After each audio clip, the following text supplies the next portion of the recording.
In 1707, the Mughal Empire shattered. The reign of Emperor Aurangzeb had seen the Mughal Empire reach its territorial zenith, but left its vast armies diminished and its treasury depleted. After his death, hereditary vassals across the empire took advantage of the central government's weakness and severed their ties to the imperial capital of Delhi, resulting in the political fragmentation of the subcontinent. Suddenly, the East India Company was no longer a mouse under the protection of the lion. The lion was old and wounded, and the English were now one of many hyenas circling around its dying body. The playing field had been leveled, and now the East India Company was poised to play the turbulent Game of Thrones, which would see them become the masters of Hindustan.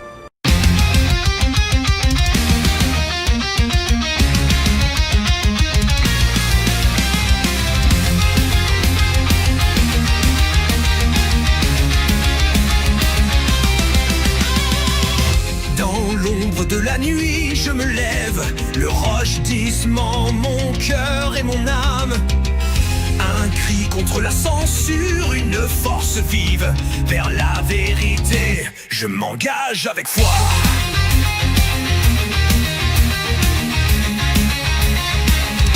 Dieu est mort ainsi par les Nietzsche, mais en moi la volonté de puissance s'étire.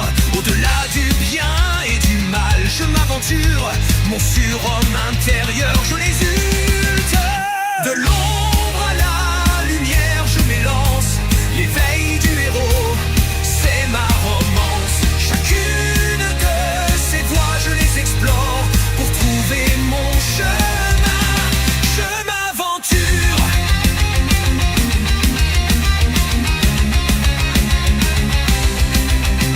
Cherchant le plaisir sans souci d'autrui, l'épicurisme guide mes pas, c'est fou. La sagesse dans la jouissance, je la trouve. Libre, heureux, je m'élance, je m'enroule. Le virilisme, mon armure et ma force. Dans la bataille, je n'ai pas de remords. Face à l'adversité, je reste debout. Mon honneur, ma bravoure, je l'éclame. De l'ombre à la lumière, je m'élance. L'éveil du héros, c'est ma romance. Chacune de ces voies, je les explore pour trouver mon chemin. Je m'aventure.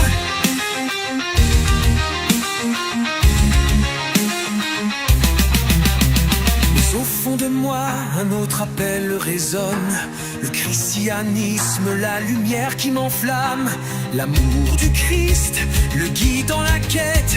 Vers la rédemption, je me dirige, j'espère.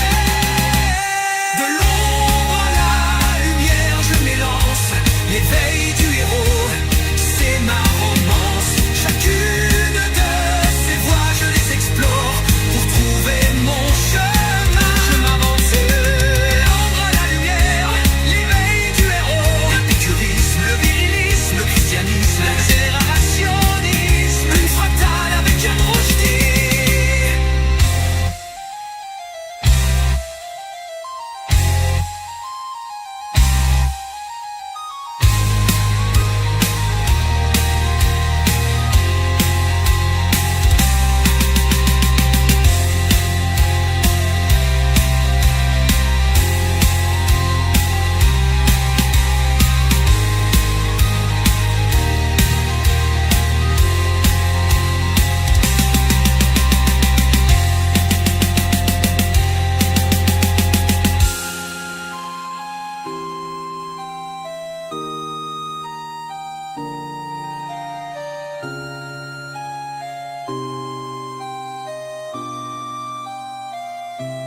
L'épicurisme, le virilisme, le christianisme, l'accélérationnisme, une fractale avec Yann Rushdie. L'épicurisme, le virilisme, le christianisme, l'accélérationnisme, une fractale avec Yann Rushdie. L'épicurisme, le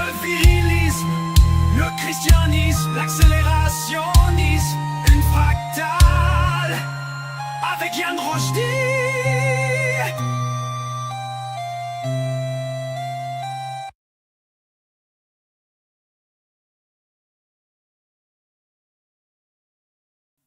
Bonjour tout le monde, je m'appelle Yann Rochdy, bienvenue en direct de la Révolution culturelle, épisode du 22 mai 2025, la conquête de l'Empire Moghol. La conquête de l'Empire Moghol. Troisième partie de la recension de The Anarchy, The East India Company, Corporate Violence and the Pillage of an Empire de William Dalrymple. Retour sur les débuts modestes de la compagnie et la conquête du Bengale, les deux premiers épisodes. C'est pas la même chose conquérir une province, un duché, une baronnie et conquérir une entité, un gouvernement, un roi, un empire. C'est pas la même chose. On va voir la différence aujourd'hui. Comment conquérir un empire 101? Cours de sciences politiques appliquées grâce aux archives de la East India Company. Et il n'y a pas grand place qui fait des analyses historiques poussées comme ça. On appelle ça de l'hyper-contextualisation. Warren Hastings, c'est comme le gauchiste. C'est Benedict Cumberbatch, Warren Hastings. Il joue le gauchiste workaholic qui travaille pour la East India Company, libéral, intégré. Il aime les hindous, la culture mongole et donc lui, ce qu'il fait, c'est documenter comme un petit journaliste tout le pillage de l'Empire moghol et des hindous et des musulmans et des sikhs par la East India Company. Et donc c'est ça. C'est parce que moi je fais ça comme des films, mes revues, mes recensions. Warren Hastings documente l'effondrement graduel de l'Empire moghol, tandis que le protagoniste Robert Clive, qui est, si je me rappelle bien, Russell Crowe. C'est Russell Crowe, Robert Clive. Le nouveau baron de Placé discute de conquête impériale avec moins de 2000 Européens. L'empereur Shah Alam II tente de saisir la capitale du Bengale, mais se bute sur la compagnie East India Company.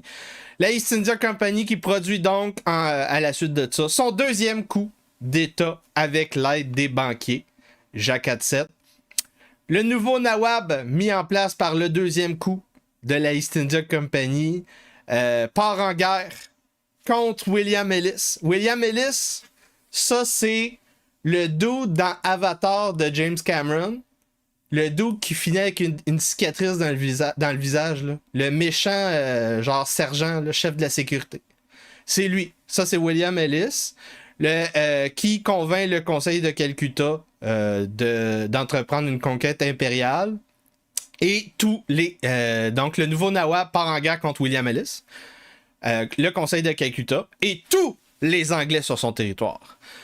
Et donc, troisième guerre officielle et troisième coup d'État produit par la East India Company et financé par les Jacques VII. Les trois. Comment la East India Company et la couronne britannique ont donc conquis l'Empire moghol avec moins de 5000 Européens. Total de troupes, 19 000 troupes. C'est intéressant parce que la vraie guerre de 7 ans s'est déroulée en Europe et en Inde. Il s'est véritablement rien passé en Nouvelle-France. La bataille des plaines d'Abraham, c'est ridicule. C'est ridicule. Il y a juste une raison pourquoi les Français y ont tout abandonné. C'est parce qu'il n'y avait plus une crise de scène pour financer la guerre contre les méchants Anglais.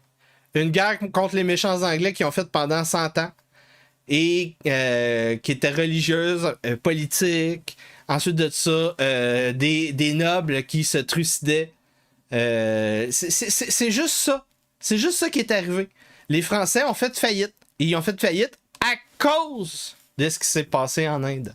C'est ça la vraie histoire. La vraie histoire du monde, c'est ça. Donc, c'est unique ce que vous vivez en suivant les podcasts en direct de la Révolution culturelle. Je vous rappelle que c'est pas gratuit. Je vais vous mettre une section gratuite, mais à partir de demain, pour voir le podcast au complet, vous allez devoir vous inscrire 5$ par mois sur yanrojdi.com ou bedon sur le Substack, yanrojdi.substack.com. Vous allez dans la section podcast ici. Vous avez tous les vidéos payants. Et évidemment, vous pouvez vous abonner sur YouTube. Et sur YouTube, vous allez pouvoir évidemment voir mes shorts comme Shiloh. Le short de Shiloh qui est dans mes préférés. Dans mes préférés, les meilleurs shorts que j'ai faits. Et donc, vous allez dans la section souscription, vous vous abonnez 5$ par mois. Un café par mois pour supporter mon travail, c'est pas grand-chose. Sérieusement, là. Parce que, moi, je vous le dis, si vous avez un autre podcaster qui fait des montages, qui fait de la musique, qui fait des recensions de livres, qui fait des revues d'actualité, qui fait des entrevues, qui fait des débats, qui fait des micro-trottoirs, ben pointez-moi là. Au Québec. Pointez-moi là. Je vais fermer ma chaîne, je vais ranger mon matériel et je vais m'abonner à sa chaîne. Parce que c'est comme ça que ça marche. Donc, vous pouvez aussi envoyer des dons via Gifts & Go pour m'aider à payer la taverne mobile. J'ai payé à peu près 4000$ de matériel cette année pour pouvoir faire des podcasts sur la route et ça s'en vient. Je m'en vais voir François Aubé, FA Construction commerciale hotmail.ca pour des rénovations et des inspections virilistes.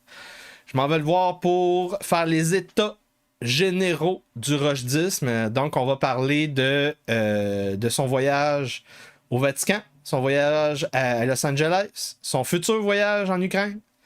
Et c'est ça. Vous pouvez aller sur Buy Me a Coffee.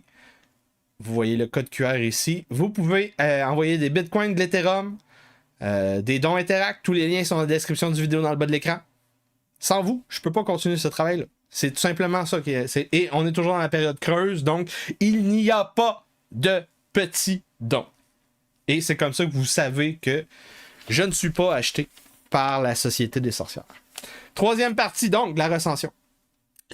Après, donc, la fondation de la East India Company, après la conquête d'une province, une conquête de la province qui a été légitimée par le Nawab.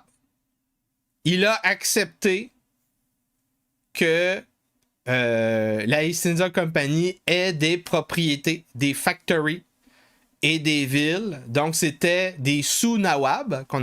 C'était aussi des Nawabs. C'est comme des barons. Là. Tu peux être un petit baron ou un moins petit baron. Et donc, la East India Company était censée être assujettie, qu'on appelle, à un Nawab, le Nawab du Bengale. Ils ont fait une guerre, ils ont gagné la guerre, ils ont gagné des factories, et ensuite de ça, ils ont refait un putsch. Ils ont fait un premier putsch, et ils ont mis un pantin à sa place. C'est ça qu'on a mis, c'est là qu'on s'est laissé au dernier épisode, après la bataille de Placé. Ils ont mis un pantin qui s'appelle Mir Jafar à la place du Nawab qu'il y avait avant ça, qui était Siraj Ud-Doula. Donc, 1599, 101 dudes signent une lettre à la reine d'Angleterre, Élisabeth Ier. 101 dudes. Ils mettent entre 300 livres et 3000 livres de leurs épargnes. C'est très modeste versus la Dutch East India Company. Ils demandent donc une charte royale à la reine afin de faire un voyage dans les Indes et faire du commerce, du marchandage et ramener des biens et des joyaux. Faire du commerce. 31 décembre 1600, ils reçoivent leur charte. Et officiellement, 218 hommes fondent la Joint Stock Company East India Company. Un voyage par année pendant 15 ans. Au risque, beaucoup de récompenses. Donc, high risk, high reward. Ils fondent ensuite, dans le siècle qui va se poursuivre, ils vont fonder plusieurs villes et des factories. Ils vont fonder la ville de Madras, la ville de Calcutta, la ville de Surat. Et ils vont essayer une ou deux fois de faire des pressions par la force militaire sur l'Empire moghol et ça ne fonctionnera pas. Donc ça restera très modeste tout le long du 17e siècle. Donc l'Empire moghol était très puissant à cette époque. Et là, 1707, il y a la mort d'un empereur détesté, Aurangzeb. Et à partir de ce moment, il y a effritement du pouvoir impérial. Parce qu'il a mal été capable de remplir une succession. Une partie de son empire a déserté. Et il avait des sujets, des lords, des gouverneurs, des nawabs qui ne l'aimaient plus. Et on a eu des séries de guerres civiles, des empereurs assassinés, empoisonnés, des empereurs pantins, donc des empereurs kidnappés et utilisés pour légitimer un pouvoir qui n'est plus en leur possession. L'invasion perse de Nader Shah qui a cassé le dos de l'empire moghol. Des invasions afghanes, des invasions de la confédération Maratha, qui sont des hindous. Et donc, le 18e siècle, c'est un long déclin et un effondrement de l'empire moghol. Un des acteurs clés dans cet effondrement et cette conquête successive de la East India Company, cette série de conquêtes successives, ce sont les banquiers du monde, les Jagat-7, la famille Marwari, qui ont reçu un titre, les banquiers du monde, de l'empereur. Et donc, ils avaient surtout leurs griffes au Bengale et dans quelques autres petites provinces les plus riches. Les provinces les plus riches de l'Inde. C'est eux qui ont littéralement pavé la route pour que la East India Company devienne une force impériale. Donc, ils ont eux-mêmes approché Robert Clive pour le titiller et lui mettre une carotte devant le nez. Ouais, si tu nous aides à déposer le Nawab Sirajuddaulah, on va te donner 1 million de livres et 1 million de livres à la East India Company.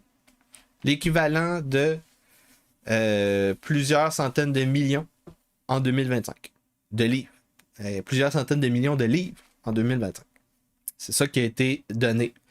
Et donc, ça c'est un des acteurs qu'on a vu. Un autre acteur clé, c'était évidemment la rivalité française, j'en ai parlé.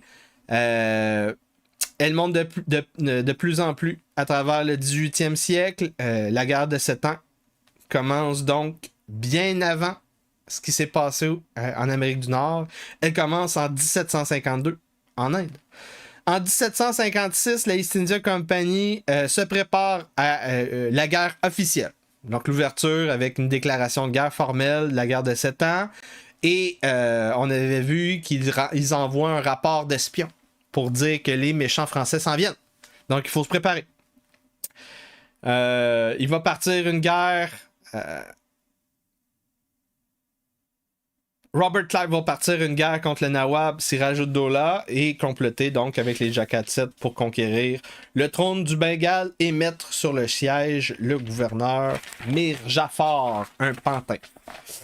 Avec 3000 troupes et moins de 10 batailles, dont moins de 1000 Européens, avec moins de 1000 Européens et moins de 3000 troupes au total, Robert Clive va conquérir la province du Bengale. Robert Clive va gagner une guerre et faire un putsch payé par le revenu annuel du Bengale en larak. C'est ça la monnaie.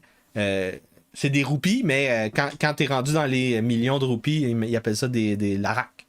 Et faire un putsch, donc putsch subventionné par les Jagat-7, environ 300 millions de livres, c'est ça l'équivalent, le prix de la cagnotte, le trésor de guerre pour Robert Clive en 2025, qui a été pillé au Bengale entre 1757 et 1765. 3 millions de livres à l'époque, donc 170 000 livres à Clive. Et donc, faut rappeler, c'est quoi aux gens les attributs, les divisions, les 5 divisions de la souveraineté. C'est quoi la souveraineté? La souveraineté, c'est une entité. Ça peut être donc un monarque, une aristocratie, une assemblée, une démocratie, et ou un régime mixte, qui a une série de pouvoirs qui découlent non pas de trucs écrits comme une constitution, mais de l'application de la force par une entité, un service de police par exemple, ou un tribunal. Donc les 5 attributs de la souveraineté. Le souverain a le dernier appel de justice. Donc c'est lui qui peut rendre une décision au final contraire à un juge. C'est le boss du juge, de tous les juges. Le souverain, c'est lui qui bat la monnaie. Le souverain, c'est lui qui décide de la guerre de la paix. Le souverain, c'est lui qui valide les lois. Et c'est lui qui lève les impôts. C'est ça, les pouvoirs souverains. Là, si tu veux savoir à quel point tu es souverain, tu accumules ces pouvoirs-là. Donc, dès 1757, la East India Company est souverain au Bengale à travers le pantin Mir Jafar. Mais les traités dépendent d'une légitimité. Donc, tu peux pas dire je suis le souverain officiel sans que tu aies un traité officiel qui dit que tu es le souverain. Dans ce cas-ci, c'est à travers Mir Jafar. Donc, c'est une souveraineté qui est de facto, mais non de juré. Ce n'est pas sanctionné. Il y a un flou anarchique après 1757 dans l'Empire moghol et spécifiquement dans la province du Bengale. La East India Company est techniquement en charge de lever des impôts dans certaines localités. Et quand Mir Jafar essaie de taxer certaines autres de ses localités à lui, les officiers de la East India Company vont littéralement emprisonner ces leveurs de taxes, les tabasser. Il va y avoir de la brutalité, il va y avoir beaucoup de violence, de raquettes.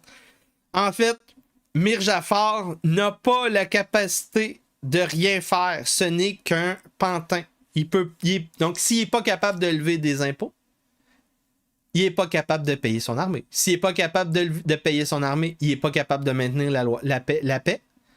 Il n'est pas capable de maintenir la justice. Il n'est pas capable de contrôler sa monnaie. Et il n'est pas capable de... donc, il n'y a plus de souveraineté, de facto.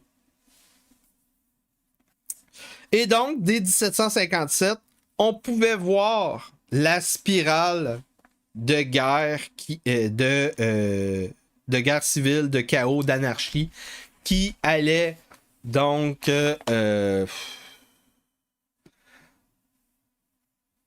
qui allait être, dans le fond, le futur de cette province-là, malheureusement. Donc, j'espère que vous aimez, vous appréciez ce travail. Je vous rappelle que à partir de demain, le 23, ce contenu sera seulement accessible pour les abonnés payants sur le Substack, yanrojdi.substack.com, ou bien sur mon site web, yanrojdi.com, ou bien en envoyant des dons de plein d'autres manières. Vous pouvez aussi vous abonner sur YouTube. 5$ par mois, c'est rien pour financer mon travail. On poursuit. Je n'ai pas l'argent. Donc, c'est ça le jeu. Le jeu, c'est prendre possession des banques centrales et de Revenu Québec, Revenu Canada. L'action de la East India Company va doubler en presque 8 mois, mais l'anarchie empire partout dans la province du Bengale avec les anciennes troupes de l'Empire moghol qui n'ont plus de salaire et donc qui vont soit mourir de faim ou se tourner vers le crime pour avoir de la nourriture. C'est 40 à 50 000 soldats moghols qui ne sont plus embauchés, donc qui doivent trouver une job, sinon mourir de faim. La même chose pour les artisans de l'Empire moghol qui étaient payés par les nobles de l'Empire moghol qui ont plus une crise de sang. Et donc, la dernière étape, inflation, dépréciation de la monnaie, du commerce, famine. Donc, c'est là qu'on est rendu après cette série de putsch et de guerres. Pendant 5 ans, les Anglais vont donc piller la province du Bengale en pleine anarchie jusqu'en 1770, quand la famine arrive. Et c'est le prochain épisode en direct de la Révolution culturelle. J'espère que vous appréciez ce contenu unique au Québec, unique dans la francophonie, unique. Il n'y a personne qui fait ça. Je vous mets des sources en vidéo au début du podcast. Je fais la musique, je fais des montages, je fais une conférence de 2 heures, mais toutes les sources sont dites. Je résume, je rajoute des détails, je fais des histoires et je donne des idées de films. Donc, s'il y a des gens qui sont des réalisateurs de films, c'est une bonne idée de film de prendre ce livre-là, puis il se passe bien des affaires. En tout cas, j'espère que vous aimez mon travail. J'ai besoin de vous pour supporter mon travail. J'ai besoin d'abonnements, j'ai besoin de dons. J'ai besoin de vous. Sans vous, je ne peux pas continuer. Donc, je vous souhaite une bonne soirée. On se voit dimanche ou lundi pour un retour sur mes entrevues avec François Aubé et Alexander et donc le rochedisme sur la route. On a un podcast en direct de la Révolution viriliste qui va être durant la fin de semaine ou le début de la semaine. Donc, bonne fin de semaine. Si vous parlez de ce sujet, vous faites partie de l'extrême droite. Littéralement. Shiloh! Où es-tu, Shiloh? Où est la Shiloh québécoise? Parce que le patriarcat est toujours en charge! Le rochedisme n'a pas d'opposition, mesdames et messieurs. Azata, c'est un rêve en dehors de l'espace et du temps, entretenu par les nécromanciens, les sorcières, les grosses torches, les princesses Disney et les alphabets des pauvres. Tu utilises la souffrance du tiers-monde pour des rampes de sales gauchistes! T'es pas un souverainiste. Je suis un sécessionniste américain. Tout va bien aller, mesdames. Tout va bien aller. Du jamais vu en 127 ans! Et c'est la même gang qui veut un tramway à Québec, en passant. Et la même gang qui ont lancé le plus grand projet d'infrastructure qu'on n'a jamais vu de notre vivant. C'est une société de dépendance, une société de location. Et c'est très triste ce qui est arrivé au Québec. Donc, c'est quoi un monde viriliste? Un monde viriliste, c'est un monde où quand un mort-vivant vient pour te détrousser, te racketter, te faire peur, tu lui crisses une claque sa gueule et il recule comme une petite bitch. Des propositions contre les fonctionnaires et les ministères qui ne sont pas assez radicales. Et là, je vais mettre quelque chose.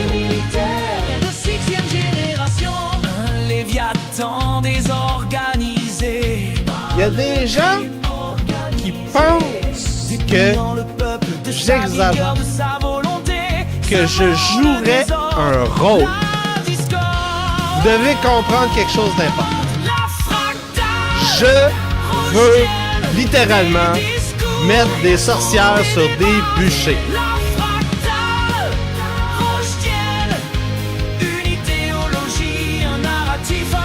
Donc, plus que la moitié des Gen Z veut une dictature, selon un sondage en Angleterre.